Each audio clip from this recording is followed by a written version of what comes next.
Hello everyone मोर आन एटा भिडिओत आपनालोक आटाइके आंतरिक स्वागतम जनाइछु।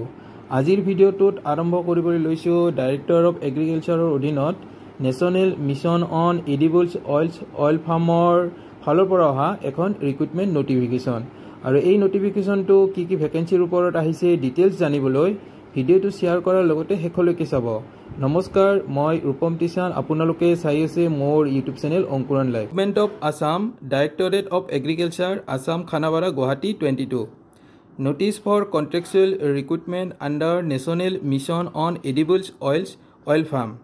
Directorate of Agriculture under the aegis of Department of Agriculture, Government of Assam invite application in prescribed format from eligible candidate as per TOR published in the website deagri.assam.gov.in for filling up the following position.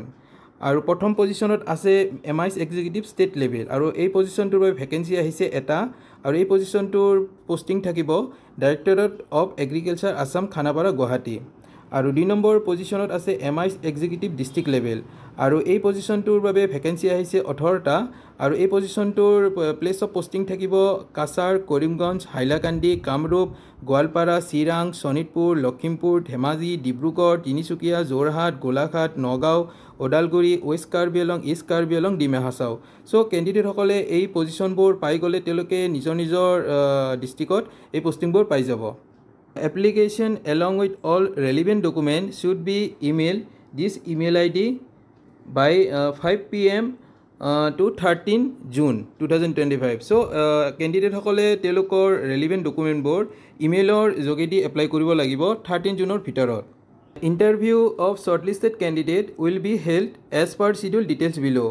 আৰু MIS executive district লেভেলটোৰ বাবে যিবোৰ candidate শৰ্টলিষ্টেড হয় তেওঁলোকৰ interview date হ'ব 19 June 2025 আৰু সময়টো থাকিব মৰ্নিঙৰ 9টাৰ পৰা আবেলি 5 বজালৈকে।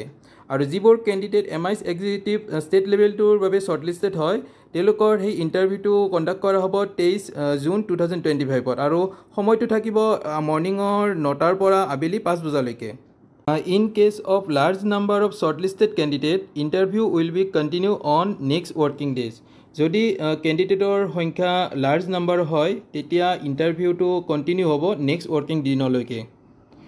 On the date of interview, candidates will need to bring all the original certificate, document relating to their educational qualification, experience, age, experience certificate from previous present employer, if any latest salary certificate, NOC from current employer, 2 passport size color photograph etc. and a set of self-certified copy of the same as mentioned in the TOR.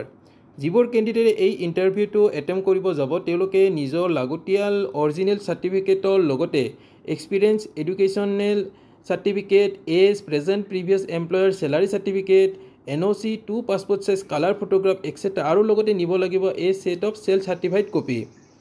Shortlisted candidates list will be uploaded officially website deagri.assam.gov.in on 13 June. So যিবোৰ candidate শৰ্টলিষ্টেড হয় তেওঁলোকৰ লিষ্টবোৰ upload কৰা হ'ব আমাৰ যিটো officially website আছে deagri.assam.gov.in এই ৱেবছাইটটোত 13 জুনত লিষ্টবোৰ আপলোড কৰা হ'ব।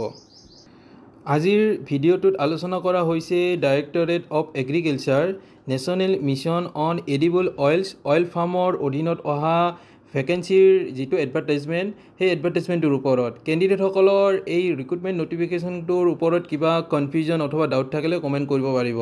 যদি কেণ্ডিডেটসকলৰ বাবে এই ভিডিঅ'টোৰ যোগেদি লাগতিয়াল ইনফৰমেশ্যন শ্বেয়াৰ কৰিব পাৰিছোঁ তেতিয়াহ'লে চেনেলটো ছাবস্ক্ৰাইব কৰাৰ লগতে মোক ছাপোৰ্ট কৰিব বুলি আশা ৰাখিলোঁ। ধন্যবাদ।